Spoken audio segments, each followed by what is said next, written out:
வணக்கம் நண்பர்களே. ஸ்ட்ரெட்ஸ் அண்ட் காலம்ஸில் நம்ம அந்த கொஷின்ஸ் பார்க்கலாம். ரைட், இந்த ஃபர்ஸ்ட் கொஷின் பாருங்கள். The buckling load will be maximum for a column if இத்தனை ஆப்ஷன்ஸ் கொடுத்துருக்காங்க. நம்ம ப்ரீவியஸ் வீடியோவில்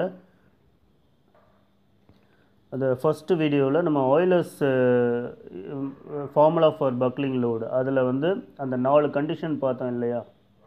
அந்த 4 கண்டிஷனில் அந்த 4 கண்டிஷனும் கொடுத்துருக்காங்க இதில். ரைட்டா, நம்ம ஆல்ரெடி டிஸ்கஸ் பண்ணியிருக்கோம்.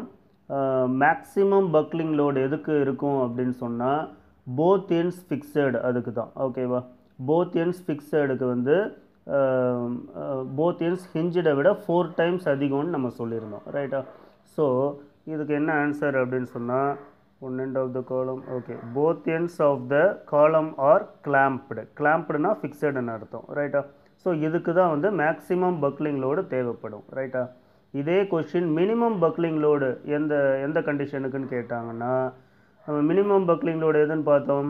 One end fixed and one end free, அதாவது one end clamped other end free. இதுக்கு தான் வந்து மினிமம் பக்லிங் லோடு. ரைட்டா, இந்த கொஷின் வந்து மேக்ஸிமம் பக்லிங் லோடு கேட்டிருக்காங்க. So this is the right answer.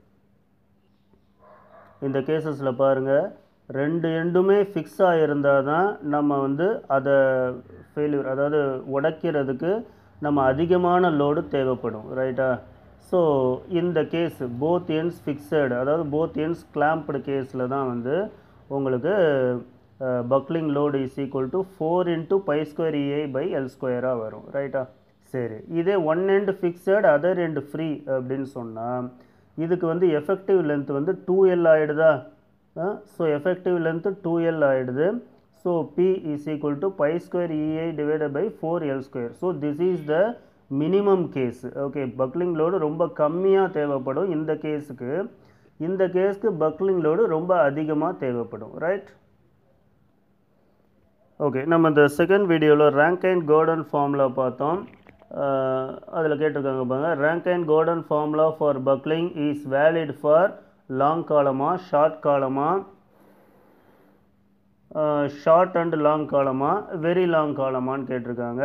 இதுக்கு ஆன்சர் வந்து ஷார்ட் அண்ட் லாங் காலம். ரைட்டா, நமக்கு ஆயிலர்ஸ் பக்லிங் லோடு தான் வந்து only applicable for long columns. ரைட்டா, ரேங்கைன் கார்டன் ஃபார்முலா வந்து போத் லாங் அண்ட் ஷார்ட் காலம் ரெண்டுக்குமே யூஸ் ஆகுற மாதிரி தான் அதை வந்து ஃபார்முலேட் பண்ணியிருப்பாங்க. ரைட்டா, ஏன்னா ஷார்ட் காலமுக்கு க்ரஷிங் வந்து ப்ரீடாமினேட்டிங்காக இருக்கும். க்ரஷிங் லோடு, அதாவது க்ரஷிங் ஸ்ட்ரெஸ் வந்து ப்ரீடாமினேட்டிங்காக இருக்கும். பட் லாங் காலமுக்கு வந்து பெண்டிங் ஸ்ட்ரெஸ் வந்து ப்ரீடாமினேட்டிங்காக இருக்கும். ரைட்டா, ஸோ அதனால் இப்போ அது ரெண்டையுமே கன்சிடர் பண்ணி நம்ம ஃபார்முலேட் பண்ணது தான் அந்த ரேங்கைன் கார்டன்ஸ் ஃபார்முலா. அது ப்ரீவியஸ் வீடியோவில் டிஸ்கஸ் பண்ணியிருக்கோம். ஸோ ஷார்ட் அண்ட் லாங் காலம்ஸ்க்கு தான் வந்து இந்த Rankine garden formula is suitable. Okay, இதே ஆயிலர்ஸ் ஃபார்முலா வந்து எதுக்கு சூட்டபிள் அப்படின்னு கேட்டாங்கன்னா ஒன்லி ஃபார் லாங் காலம்ஸ் அப்படின்னு போடணும். ஓகே, ரைட், இந்த கொஷின் பாருங்கள், அந்த 4 கேசஸும் கொடுத்துருக்காங்க. Right, column with both ends hinged. So both ends ஹிஞ்சுடில் உங்களுக்கு எஃபெக்டிவ் லென்த் என்ன வரும் அப்படின்னு சொன்னால் L effective is equal to L length of the column. ரைட்டா, அப்போது இதுக்கு என்ன ஃபார்முலா வரும் அப்படின்னு சொன்னால் π² EI/L². இதுதான். ஸோ ஏக்கு 1. Okay, match. Right, next columns with both ends fixed. Both ends ஃபிக்ஸடுன்னா நம்ம அந்த டயக்ராமில் பார்த்தோம் இல்லையா? எல் எஃபெக்டிவ் என்னவாக இருக்கும் அப்படின்னு சொன்னால் L/2. ரைட்டா, அப்போது இந்த டினாமினேட்டரில் L/2 போட்டோன்னா 4 ஆகிடுமா? 4 மேலே வந்துடுமா? So 3. So second column with both ends ஃபிக்ஸடுக்கு 3. ஸோ இதுதான் மேக்ஸிமம்னு ப்ரீவியஸ் கொஸ்டினில் பார்த்தோம். ரைட்டா, சரி, next column with one end fixed and the other end hinged. One end fixed other end ஹிஞ்சுடுன்னா effective length is equal to L/√2. அப்போ டினாமினேட்டரில் L/√2 இருந்துச்சுன்னா L/√2² இருந்துச்சுன்னா 2 நியூமரேட்டர் வந்துடுமா? அப்போ 2 π² EI/L².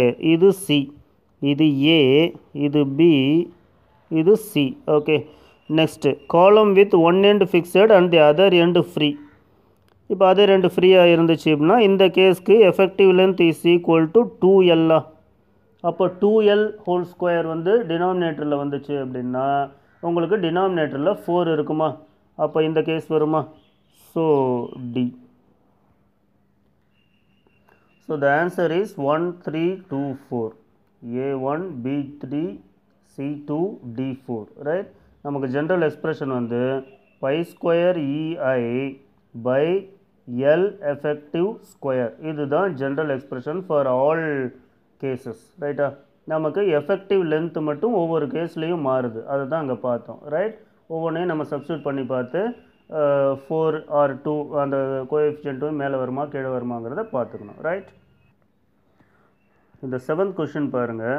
A long column of square cross section has greater buckling stability than that of a circular column of same length, same material, same end conditions and of equal area of cross section. So ஒரு square cross செக்ஷன்டு காலம் எடுத்துக்கிறோம், இன்னொன்று circular cross செக்ஷன்டு காலமையும் எடுத்துக்கிறோம். ரெண்டுமே வந்து area cross section area சேமு, மற்ற எல்லாம் end conditions எல்லாமே சேமுன்னு சொல்லிட்டாங்க, ரைட்டா. ஸோ இதில் வந்து எது வந்து அதிகம் ஸ்ட்ரென்த்தாக இருக்கும் அப்படின்னு சொன்னால் உங்களுக்கு வந்து ஒரு சிம்பிள் கன்சிடரேஷன்லேயே உங்களுக்கு தெரிஞ்சிடும் இந்த ஸ்கொயர் காலம் தான் அதிகமான ஸ்டெபிலிட்டியை இருக்கும்னு, ரைட்டா.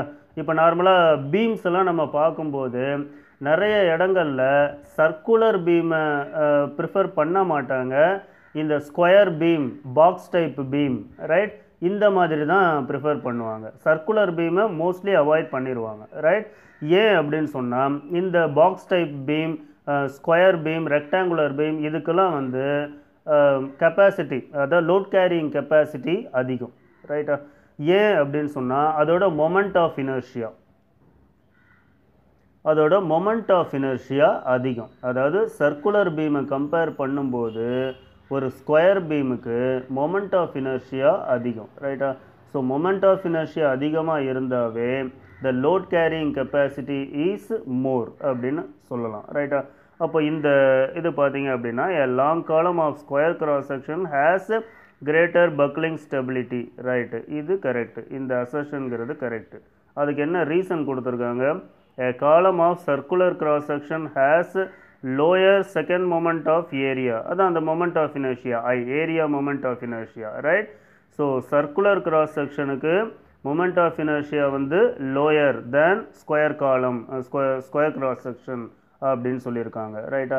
ஸோ இந்த ஸ்டேட்மெண்ட்டுக்கு இந்த ரீசன் கரெக்ட். ஸோ இதில் வந்து ஆப்ஷன் ஏ வரும், அதாவது both assertion A and reason R are correct and reason R is the correct explanation for assertion A, right.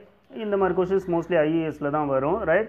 நம்ம டிஆர்பியில் மோஸ்ட்லி நம்ம தெரிஞ்சுக்கலாம், ரைட். ஓகே. 9th கொஷின் பாருங்கள்.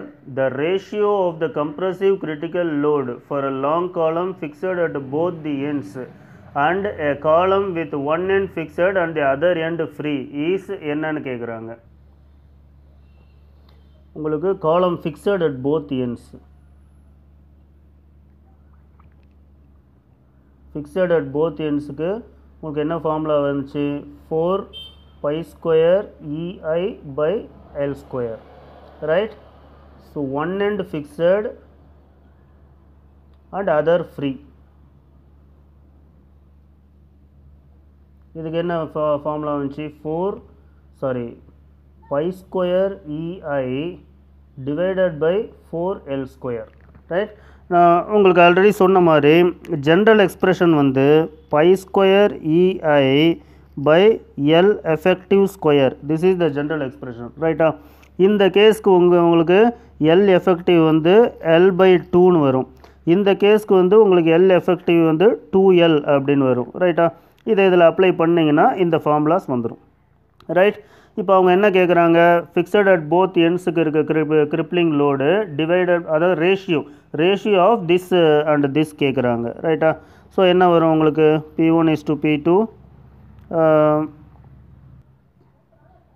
இப்படி வருதா? ஸோ 4 into 4ன்னு வருதா?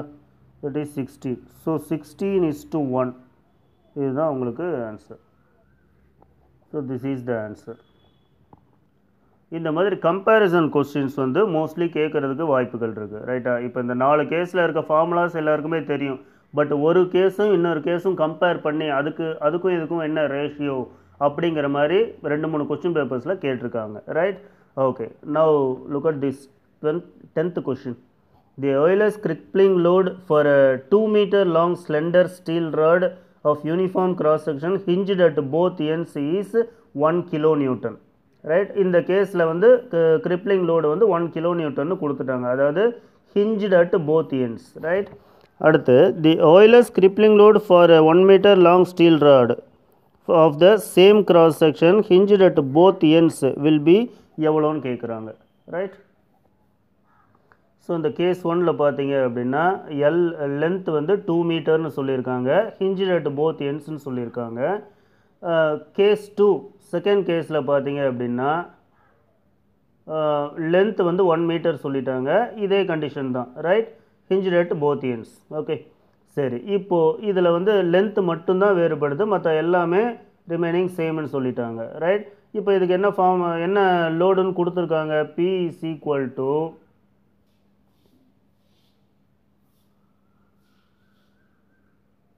pi square EI by 2 square equal to 1 kilonewton கொடுத்துருக்காங்க. ரைட்டா? நமக்கு இந்த கேஸ்க்கு எவ்வளோ Pன்னு கண்டுபிடிக்கணும். That's all. ரைட்? இது P1, இது P2. ஸோ இதுக்கு என்ன ஃபார்முலா வரும்? pi square EI by இங்கே L 1 மீட்டர் ஆகிடுச்சா? ஸோ 1 ஸ்கொயர் எவ்வளோ? தட் இஸ் ஈக்குவல் டு, அப்போ pi square EI is equal to 1 into 2 ஸ்கொயர்னு வருமா? அதாவது pi square EIக்கு நமக்கு ஒரு வேல்யூ கிடச்சிருச்சு, அதாவது இந்த 1 into இந்த 4 வந்துருமா? அப்போது இந்த pi square EIக்கு அதே போடுங்க, ஏன்னா அதர் கண்டிஷன்ஸ் எல்லாமே சேம் தான் சொல்லிட்டாங்க. So 1 into 2 square divided by 1 square. Right? So that is 4 kilonewton. So நமக்கு இந்த ஹிஞ்ச்ட் அட் போத் எண்ட்ஸில் லென்த்தை வந்து பாதியாக குறைச்சோம் அப்படின்னா உங்களுக்கு கிரிப்ளிங் லோடு வந்து 4 times இன்க்ரீஸ் ஆகுது. ரைட்டா? ஸோ லென்த் வந்து half ஆகிடுச்சு அப்படின்னா கிரிப்ளிங் லோடு 4 times இன்க்ரீஸ் ஆகுது. So this is the right answer. இந்த 11th கொஷின் பாருங்கள். Euler's formula gives 5 to 10% error in crippling load calculation. ரைட்டா? இப்போ எக்ஸ்பெரிமெண்டல் ரிசல்ட்ஸை கம்பேர் பண்ணும்போது அது 5லேருந்து 10% எரரை கொடுக்குதுன்னு சொல்கிறாங்க. அது என்ன காரணம் அப்படின்னு சொன்னால், the assumptions made in the formula are not met in practice. Okay, so practically நம்ம வந்து இப்போ ஆல்ரெடி சொல்லியிருக்கோம், அந்த ரேங்கைன் கோர்டன்ஸ் ஃபார்முலாவில் நம்ம க்ரஷிங்கையும் சேர்ப்போம் அப்படின்னு சொல்லி. ரைட்டா? பட் ஆய்லர்ஸ் ஃபார்முலாவில் க்ரஷிங்கை வந்து கன்சிடர் பண்ண மாட்டாங்க. பட் ப்ராக்டிக்கலி எல்லா காலம்லேயும் க்ரஷிங் ஸ்ட்ரெஸ்ஸும் கொஞ்சம் ஆக்ட் ஆகும். அது எவ்வளோ லென்த்தி காலமாக இருந்தாலும் க்ரஷிங் ஸ்ட்ரெஸ்ஸு ஆக்ட் ஆகும். பட் அதை வந்து நெக்லெக்ட் பண்ணிடுறாங்க இந்த ஆய்லர்ஸ் ஃபார்முலாவில். ரைட்டா?